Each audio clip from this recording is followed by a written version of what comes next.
Let's go.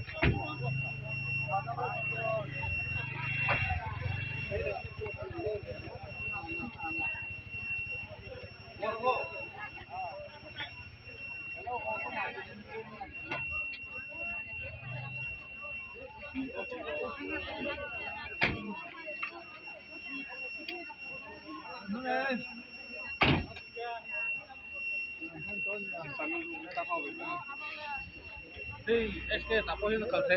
Oh. Tapo kalse. Bon. Dâm thờ mò u rồi cho lúa hay là mua được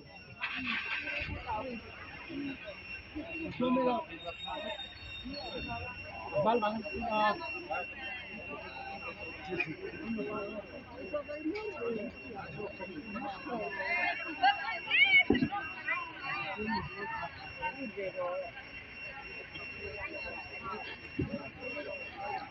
Lấy xíu nữa, lấy xíu. Đây là vẫn là y rồi phân đó.